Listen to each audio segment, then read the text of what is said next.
Let no one ever say that a poor tailor cannot do great things and win high honors.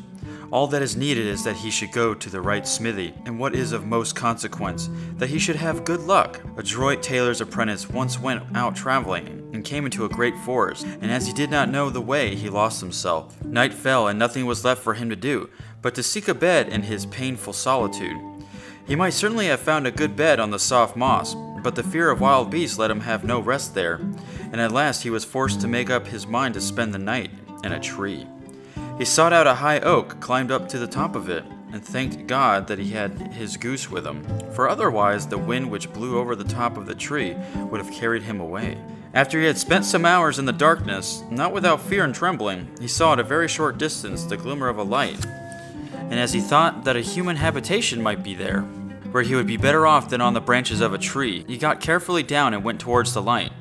It guided him to a small hut that was woven together of reeds and rushes. He knocked boldly, the door opened, and by the light which came forth he saw a little hoary old man who wore a coat made of bits of colored stuff sewn together. "Who are you, and what do you want?" asked the man in a grumbling voice. "I am a poor tailor," he answered, "whom night has surprised here in the wilderness, and I earnestly beg you to take me into your hut until morning." "Go your way," replied the old man in a surly voice. "I will have nothing to do with renegades. Seek for yourself a shelter elsewhere." After these words, he was about to slip into his hut again, but the tailor held him so tightly by the corner of his coat, and pleaded so piteously, that the old man, who was not so ill-natured as he wished to appear, was at least softened, and took him into the hut with him, where he gave him something to eat, and then pointed out to him a very good bed in a corner. The weary tailor needed no rocking, but slept sweetly till morning, but even that would not have thought of getting up, if he had not been aroused by a great noise. A violent sound of screaming and roaring forced its way through the thin walls of the hut. The tailor, full of unwonted courage, jumped up, put his clothes on in haste, and hurried out. Then, close by the hut, he saw a great black bull and a beautiful stag, which were just preparing for a violent struggle. They rushed at each other with such extreme rage that the ground shook with their trampling, and the air resounded with their cries. For a long time it was uncertain which of the two would gain the victory. At length the stag thrust his horns into his adversary's body, whereupon the bull fell to the earth with a terrific roar, and was thoroughly dispatched by a few strokes from the stag. The tailor, who had watched the fight with astonishment, was still standing there motionless, when the stag in full career bounded up to him, and before he could escape, caught him up on his great horns. He had not much time to collect his thoughts, for it went in a swift race over stone and stock, mountain and valley, wood and meadow. He held with both hands to the tops of the horns and resigned himself to his fate. It seemed, however, to him just as if he were flying away. At length the stag stopped in front of a wall of rock, and gently let the tailor down.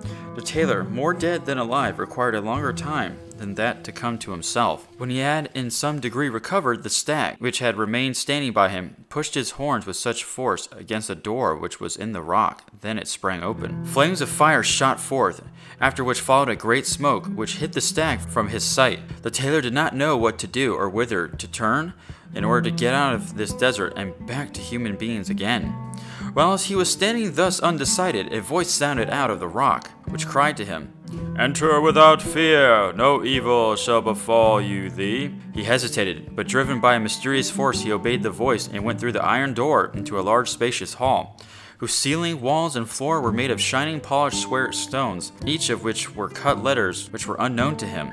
He looked at everything full of admiration and was on the point of going out again, when he once more heard the voice which said to him, "Step on the stone, which lies in the middle of the hall, and great fortune awaits thee." His courage had already grown to so great that he obeyed the order.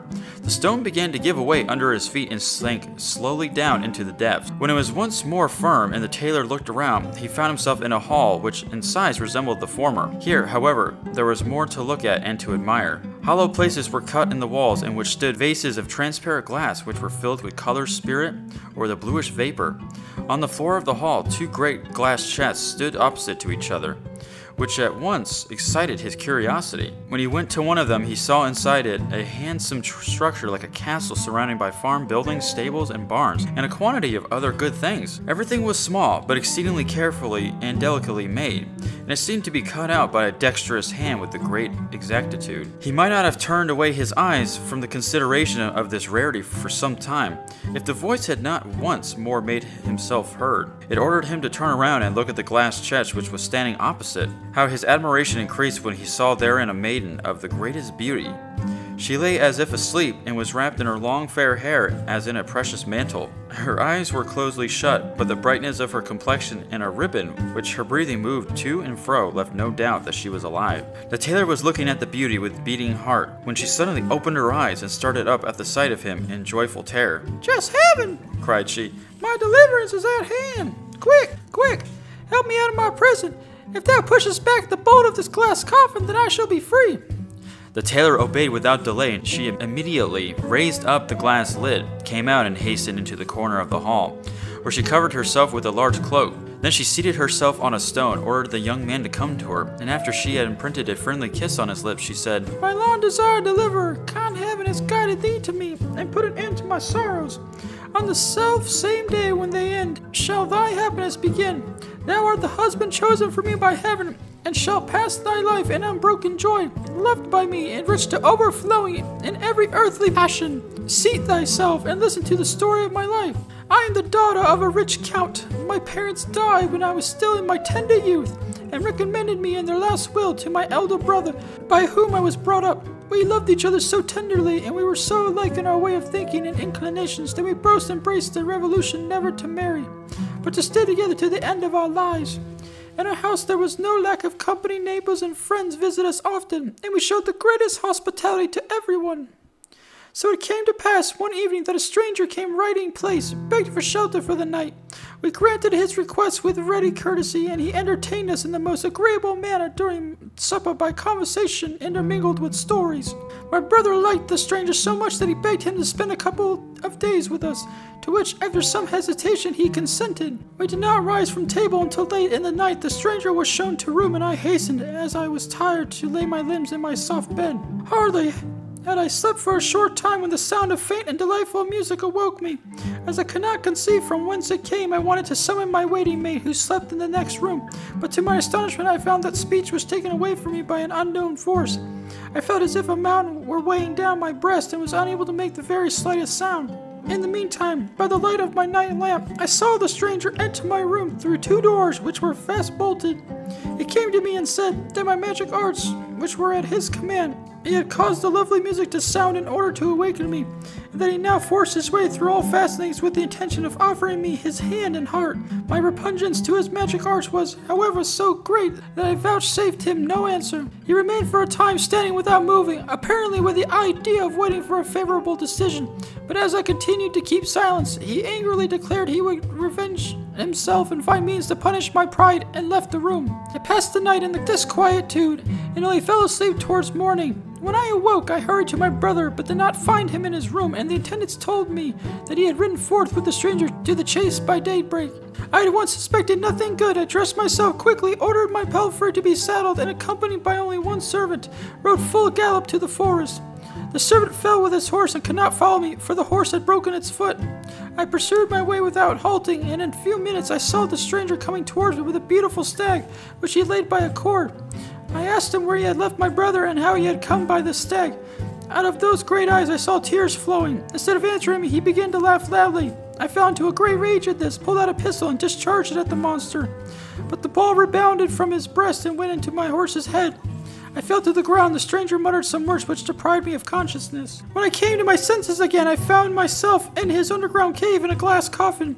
The magician appeared once again and said he had changed my brother into a stag. My castle, with all that said belonged to it, diminished in size by his arts. He had shut up in the other glass chest, and my people, who were all turned into smoke, he had confined in glass bottles. He told me if I would now comply with his wish, it was an easy thing for him to put everything back in its former state, as he had nothing to do but open the vessels, and everything would return once more to its natural form. I answered him as little as I'd done the first time. He vanished and left me in my prison, in which a deep sleep came on to me. Amongst the visions which passed before my eyes, that was the most comforting, in which a young man came and set me free. And when I opened my eyes today, I saw thee, and beheld my dream fulfilled. Help me to accomplish the other things which happened in those visions. The first is that we lift the glass chest in which my castle is enclosed onto that broad stone. As soon as the stone was laden, it began to rise up on high with the maiden and the young man, and mounted through the opening of the ceiling into the upper hall, from whence they then could easily reach the open air. Here the maiden opened the lid, and it was marvelous to behold how the castle, the houses, and the farm buildings which were enclosed stretched themselves out and grew to their natural size with the greatest rapidity. After this, the maiden and the tailor returned to the cave beneath the earth, and had the vessels which were filled with smoke carried up by the stone. The maiden had scarcely opened the bottles when the blue smoke rushed out and changed itself into living men, in whom she recognized her servants and her people. Her joy was still more increased when her brother, who had killed the magician in the form of the bull, came out of the forest towards them in his human form. And on the self-same day the maiden, in accordance with her promise, gave her hand at the altar to the lucky tailor.